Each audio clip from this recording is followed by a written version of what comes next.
Assalamualaikum warahmatullahi wabarakatuh. Halo teman-teman. Hari ini saya akan melaksanakan kembali P2K2 atau kita bisa sebut dengan FDS Family Development Season di Kampung Ciloa, Desa Cidahu, Kecamatan Cidahu bersama Akila.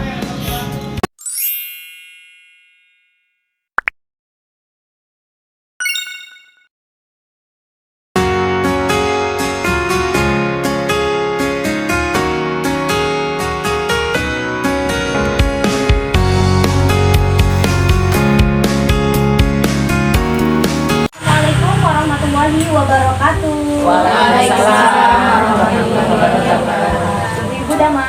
Alhamdulillah. Alhamdulillah di tadi orang biasa pertemuan dirinya ibu-ibu. Mudah-mudahan orang sadayana dipaparinan kesehatan. Amin. Nah, ibu-ibu dinten ieu orang pertemuan ini kita akan membahas tentang stunting ya Bu ya. Ibu tos uningat acan stunting naon Bu? Kekurangan gizi. Mun laras pisan. Nah Ibu, di Kabupaten Sukabumi sekarang sedang marak dibahas terkait stunting. Sehingga kita diinstruksikan untuk memberi pengetahuan kepada ibu-ibu semuanya terkait stunting. Ya. Nah, stunting itu tadi kalau Ibu adalah kekurangan gizinya punya laras pisan. Ciri-ciri dari stunting Ibu ya urang teh katawis alit punya jangkung ya punya jangkung, kemudian berat badanna teu naik-naik Bu, tinggi badanna oge teu naik-naik, dan kondisi tubuhnya juga Ibu sering sakit-sakitan gitu ya.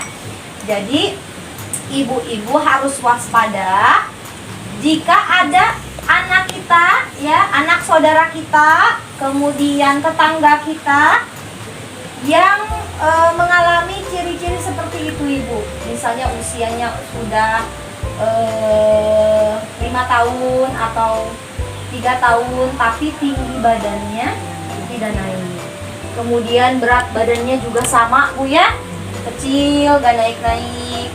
Kemudian rentan juga terhadap penyakit karena mungkin itu bisa jadi diakibatkan oleh stunting. Ya. Nah, jadi stunting itu bisa merusak masa depan anak kita ya Bu ya.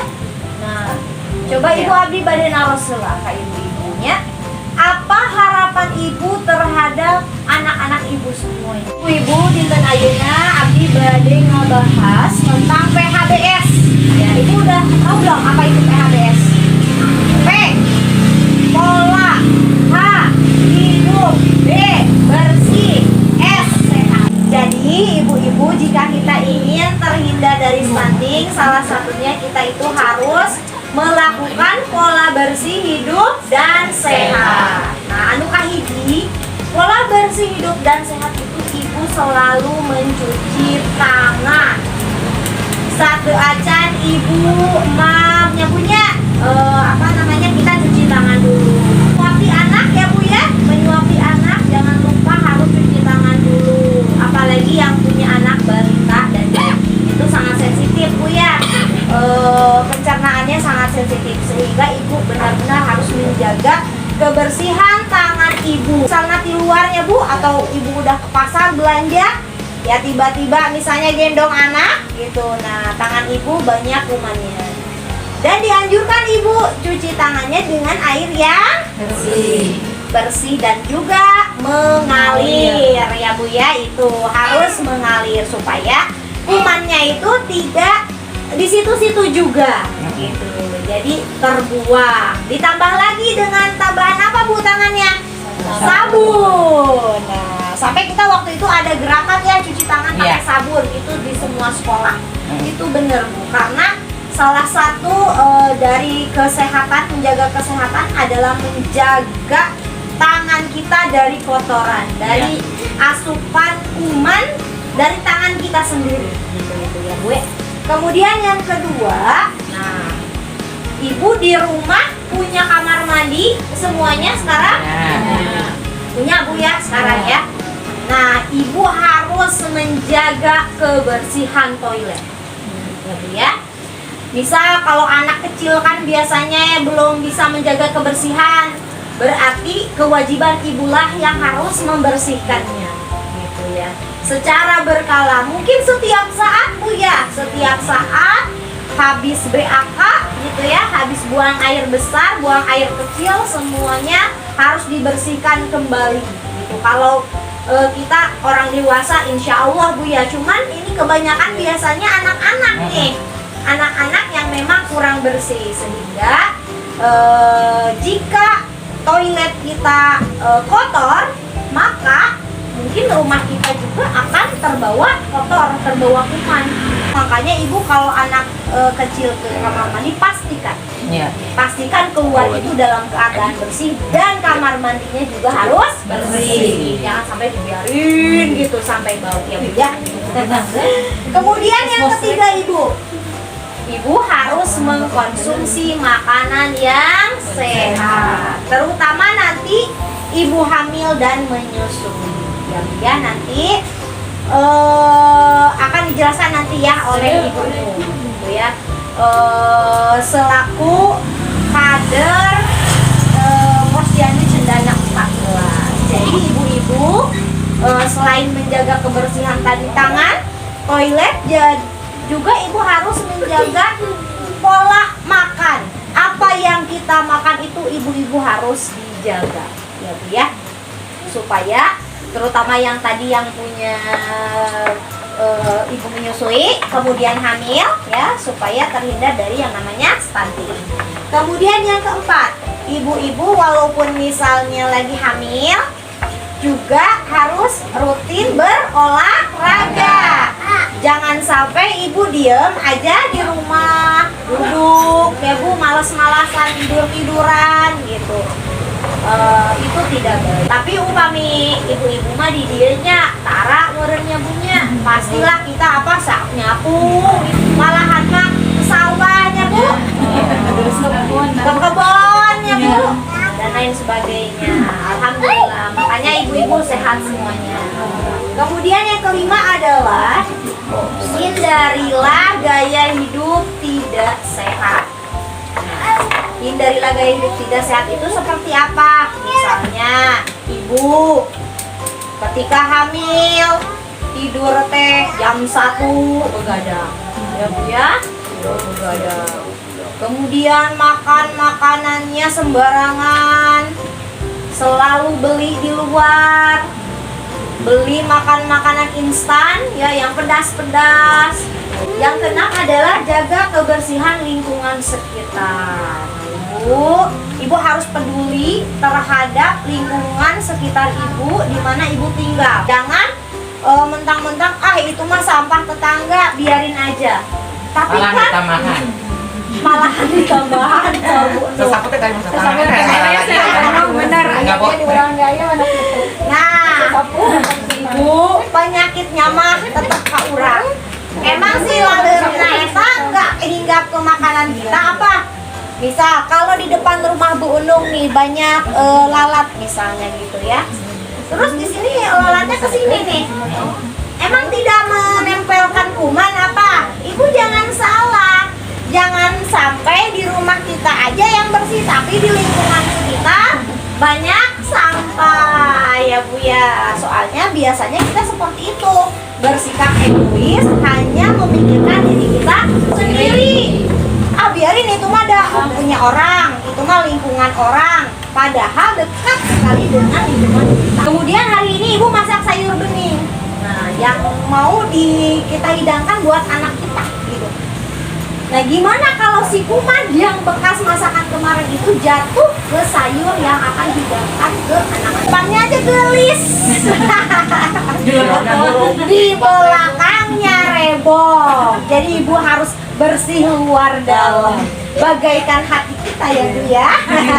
Hati kita kita juga harus bersih luar dalam. Jangan sampai di luarnya aja bersih, padahal hati kita banyak busuknya, dengkinya sama orang lain. Nah, kayak gitu. Jadi ibu harus tetap menjaga kebersihan lingkungan, peduli ya Bu ya. Kemudian yang terakhir adalah optimalkan kesejahteraan ibu dan anak. Jadi ketika misalnya ada ibu hamil atau ibu sendiri yang hamil, maka kita itu harus memperhatikan, atau misalnya menantu ibu, anak ibu yang sedang hamil ya, menyusui. Apa itu Bu 1000 HPK? 1000 hari pertama kehidupan. Nah sekarang yang terkait 1000 HPK akan dijelaskan oleh Assalamualaikum warahmatullahi wabarakatuh. Waalaikumsalam warahmatullahi wabarakatuh. Ibu abdi bade masihan naonnya gitu. Masihan terang lah. Diskusi aja ya kita ya, diskusi Bu, ya. Diskusi ya.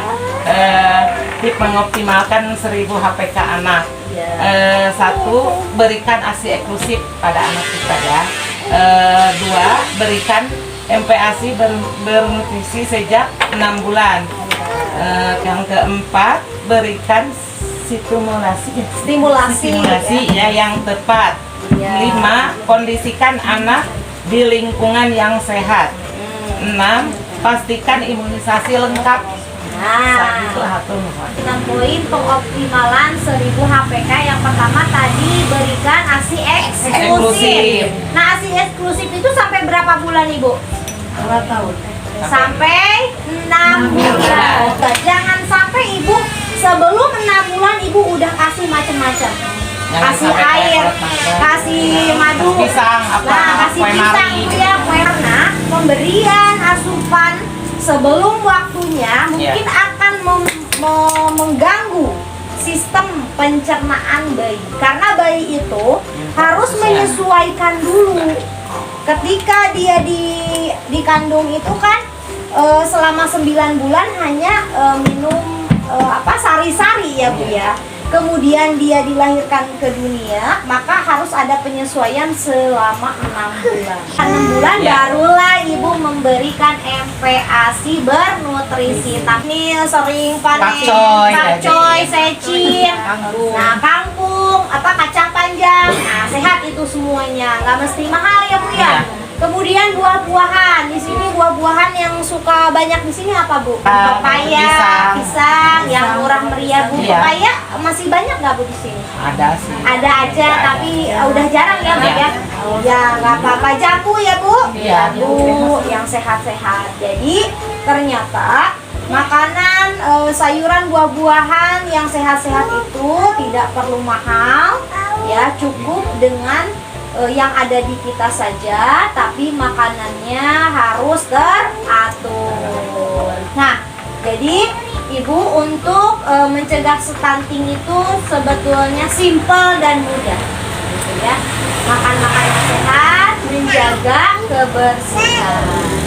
Dimulai kapan? Dimulai sejak 1000 HPK. Dijaga kesehatannya supaya kita semuanya terhindar dari stunting. Dan jangan lupa tadi imunisasi lengkap ya Bu ya, supaya daya tahan tubuh anak-anak kita itu kuat. Jadi nggak terlalu sensitif, karena kan sekarang itu makanannya memang banyak yang kurang sehat ya. Kita harus tetap menjaga kebersihan, dan itu ya Bu ya, supaya terhindar dari segala penyakit, termasuk salah satunya adalah stunting itu tadi. Jadi tadi adalah pencegahan ya Bu, pencegahan stunting itu adalah pola hidup bersih dan sehat, juga mengoptimalkan kesejahteraan ibu dan bayi sejak 1000 HPK. Nah, jadi Bu, kalau pergi ke posyandu ibu terukur ya Bu ya? Iya. Yang penting normal itu yang bagus sebetulnya. Jadi yang bagus itu adalah yang ideal ya. Kurang jangan, ya kelebihan juga jangan, nanti obesitas ya, jadi penyakit lagi. Iya, jadi yang paling sehat itu yang pas. Mudah-mudahan kita semuanya terhindar dari yang namanya stunting ya Bu ya. Nah Ibu, mungkin untuk pertemuan hari ini kita cukupkan dulu. Wassalamualaikum warahmatullahi wabarakatuh.